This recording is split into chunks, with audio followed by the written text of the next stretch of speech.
నమస్తే, నేను మీ Ashok Kumar. Welcome to our channel. ఈ ఫోటోలో స్పష్టంగా మనకు కనబడుతూ ఉన్నది జగన్మోహన్ రెడ్డి గారితో పాటు జోగి రమేష్ అనేటువంటి వ్యక్తి ఉన్నాడు. గతంలో ఇతను అంటే ఆయన వ్యక్తిగత స్వభావం ఎట్లుంటుందంటే అసలే కోతి ఆ పైన కళ్ళు తాగి ఆ తర్వాత నిప్పుల్లో అడుగుపెట్టిన చందాన ఉంటుందన్నమాట.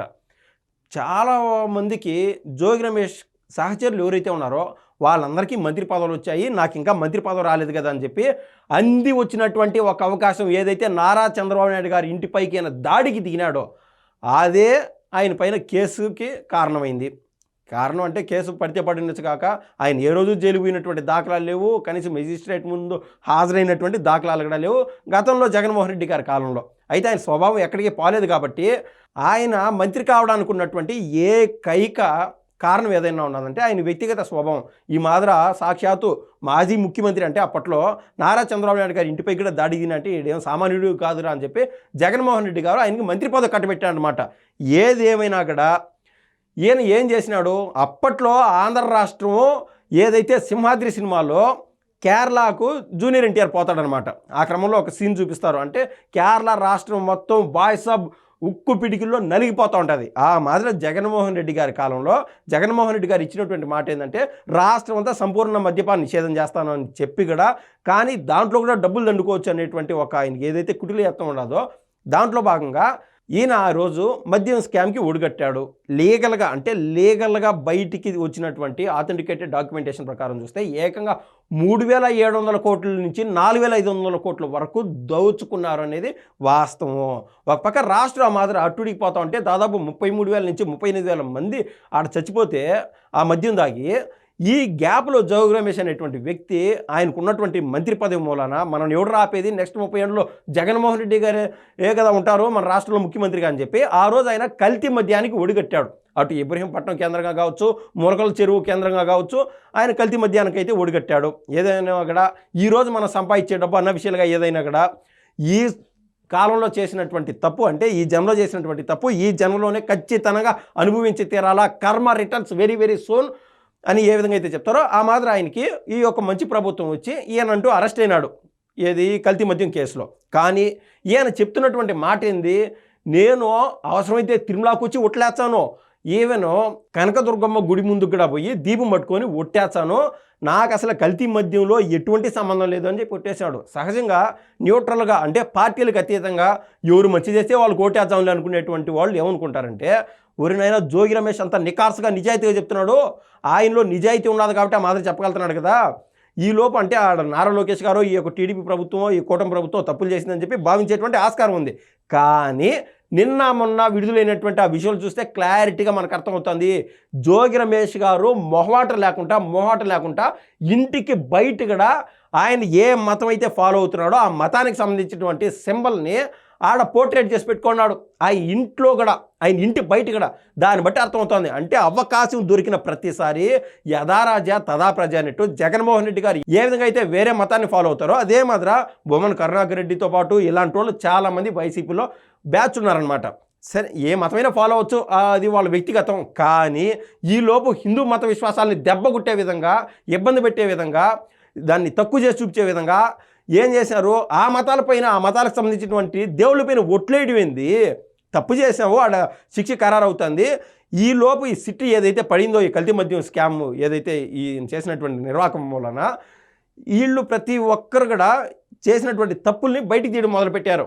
సిట్ అధికారులు ఎక్కడైతే ఆ టవర్ లొకేషన్లో అద్దేపల్లి జనార్దన్ రావు, అద్దేపల్లి జగన్మోహన్ రావు, అదేవిధంగా జోగి బ్రదర్స్ జోగి రాములు కావచ్చు, జోగి రమేష్ కావచ్చు, ఒకే చోటుండి ఒకే ఇంట్లో సిట్టింగ్ వేసినటువంటి వ్యవహారాలు ఇవన్నీ బయట పెట్టారు. ఈలోపు అంటే ఒకే చోట ఉంటే ఫ్రెండ్స్ కలిస్తే ఉన్న పొరపాటున ఒకరిద్దరు అనుకోవచ్చు, ఎందుకంటే వీళ్ళు చేసేటువంటి పోర్ట్రేషన్ వేరే విధంగా ఉండదు కాబట్టి. ఇక్కడ ఈవెన్ జోగి రాములు అనేటువంటి అకౌంట్కి అద్దేపల్లి జనార్దన్ రావు, జగన్మోహన్ రావు వాళ్ళ అకౌంట్ల నుంచి డబ్బులు ట్రాన్స్ఫర్ అయినాయి ఎక్కువ మొత్తంలో అనేది సిట్ వాళ్ళు ఎస్టాబ్లిష్ చేశారు. క్లియర్ కట్గా బ్యాంక్ అకౌంట్లు తీసి మరీ చూపించారు. అది జరుగుతున్నటువంటి వ్యవహారం. ఏదేమైనా కూడా వీళ్ళు తప్పు చేశారనేది మాట వాస్తవం. ఈ లోపు జోగి రమేష్ అనేటువంటి వ్యక్తి బయటకు వచ్చి ఏదేమైనా కూడా ఉన్నటువంటి లీగల్ టెక్నాలజీస్ ఏదైతే ఉంటాయో లేగల్ ఆస్పెక్ట్స్ దాని ప్రకారం ఈయన బెయిల్ కుదిరింది, బయటకు వచ్చాడు. వచ్చి రావడంతోనే నారా లోకేష్ గారిని వ్యక్తిగతంగా దూషించడం మొదలుపెట్టాడు. అసలు అడ్డు అదుపు లేకుండా ఏమవుతుందంటే జనరల్గా అసలే ఈయనకు ఊపిరాడట్లా. ఏ విధంగా అయితే ఒక చీమ ఒకటో రెండో చక్కెర గుళికలు ఉంటే ఆ లోపల పోయి ఆ చక్కెర గుళికలు తినేస్తుంది, తిరిగి రాలేక అల్లాడిపోతుందో ఆ మాదిరి ఈయన అధికారం అనుభవించిన రోజులు అనుభవించాడు, డబ్బులు సంపాదించుకున్న రోజులు సంపాదించుకున్నాడు, ఇంకా తిరిగి రాలేక అల్లాడిపోతున్నాడు. ఏ విధంగా అయితే అది గింజుకుంటుందో నేను చెప్పేటువంటి ఆ చీమ, ఆ మాదిరి ఉన్న జోగి రమేష్ అనేటువంటి వ్యక్తి పరిస్థితి. ఇప్పుడు ఇంకా అధికాధికంగా కులాల మధ్య విద్వేషాలు రెచ్చగొట్టడము, గతంలో జోగి రమేష్ మాట్లాడినటువంటి కొన్ని క్లిప్స్ కూడా ఈ మధ్య బయట పెడుతున్నారు సోషల్ మీడియాలో. అసలు కులాల ప్రస్తావన ఏందని చెప్పి ఆయన నీతి సూక్తులు చెప్తున్నాడు. ఇప్పుడు అసలు ఎవరన్నారు ఆయన, నిన్ను ఎవరన్నారు, బీసీ కులం అయింది కాబట్టి మీరు ఒళ్ళుబలిసి అది ఇది మాట్లాడతారని చెప్పి రెచ్చగొట్టేటువంటి వ్యాఖ్యలు చేస్తున్నాడు.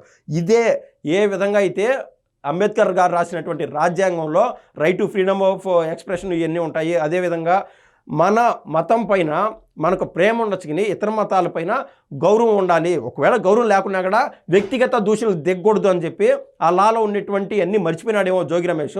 ఇతర మతాలని విద్వేషాలు రెచ్చగొట్టే విధంగా, ఇతర కులాలని విద్వేషాలు రెచ్చగొట్టే విధంగా నేను బీసీని కాబట్టి అని చెప్పి ఆయన ఈరోజు నీతి సూక్తులు చెప్తున్నాడు.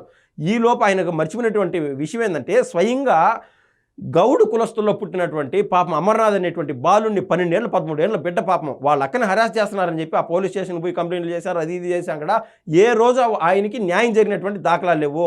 మా అక్కని మాదిరి ఇబ్బంది పెడుతున్నారా, ఒరే ఇబ్బంది పెట్టకాకుండా అని పోయి అడిగిన పాపానికి పాపము ఇతన్ని ఆ పిల్లోని తీసుకొని పోయి ఆ రోజున రగలబెట్టేసి చంపేశారు. ఆ ఏడ జరిగింది న్యాయము. ఇట్లాంటి ఎన్నో ఇంకా దళిత కుటుంబాలపైన ఆ రోజు వైసీపీ హయాంలో చేసేటువంటి నిర్వాకాలు ఇంకా కోకొల్లలు.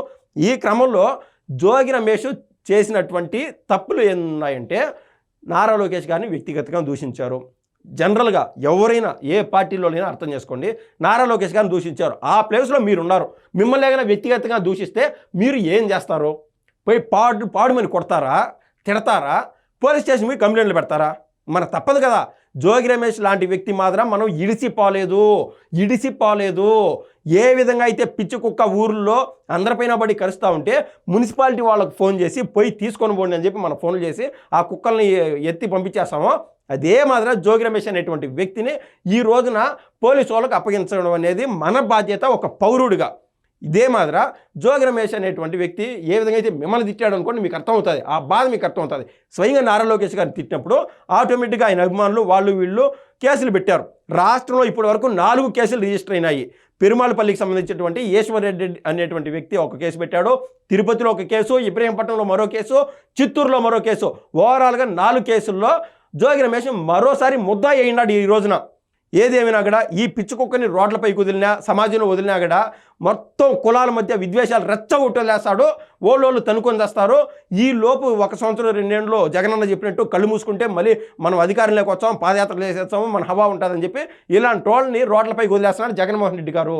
ఈ క్రమంలో ఆల్రెడీ ఈయన పైన ఏదైతే సిటీ విచారణ జరుగుతూ ఉన్నదో పానీలే అని చెప్పి ఏదైతే మనకు ఉన్నటువంటి లా ఆస్పెక్ట్స్లో భాగంగా ఆయనకి బెయిల్ ఇస్తే బయటికి వచ్చి రాగానే ఈయన చేసినటువంటి నిర్వాకం అది. ప్రతి ఒక్కటి కండిషన్ బెయిల్ ఇస్తారనమాట. నువ్వు నిందితుడిగా ఉన్నావు, నువ్వు ఇంకా నిర్దోషివి కాలేదు అని కోర్టు వారు ఒక పెద్ద మనసు చేసుకొని ఆయనకు బెయిల్ ఇచ్చిన పాపానికి ఈ పనులన్నీ చేస్తూ ఉన్నాడు. ఇదే క్రమంలో ఈ జోగి రమేష్ అనేటువంటి వ్యక్తి వల్ల అద్దేపల్లి జనార్దన్ రావు, జగన్మోహన్ రావు ఈ కుటుంబ సభ్యులు ఎవరైతే ఉన్నారో వాళ్ళు ఇబ్బంది పడే అవకాశం ఉండదని చెప్పి ఇంటెలిజెన్స్ రిపోర్ట్ కూడా ఈరోజు బయటకు వస్తుంది. ఈ క్రమంలో అటు సిట్ విచారణకు సంబంధించి ఆ సాక్షుల్ని ప్రభావితం చేస్తాడనేది ఒక యాంగిల్, మరో విధంగా ఈ యొక్క ఏదైతే 4 కేసులు రిజిస్టర్ అయినాయో సమాజంలో విద్వేషాలు రెచ్చగొడుతున్నారని చెప్పి ఈ 2 ఆస్పెక్ట్స్ కింద ఈయనపైన కేసులు రిజిస్టర్ అయినందున అతి త్వరలో అనగా ఈరోజు సాయంత్రానికి రేపా మొన్నాడ తిప్పి కొడితే 1 వారం లోపు ఈయన మరోసారి అరెస్ట్ అవుతాడనడం ఎటువంటి అతిశయోక్తి కాదు. అరెస్ట్ కావాలి కూడా అని చెప్పి యావత్ సమాజం ఈ రోజున కోరుకుంటుంది. ఇలాంటి పిచ్చి కుక్కల్ని రోడ్లపైకి వదలకూడదని చెప్పి సగటు సమాజం భావిస్తుందని చెప్పి నేనైతే స్పష్టంగా చెప్పదలుచుకుంటున్నా. ధన్యవాదాలు.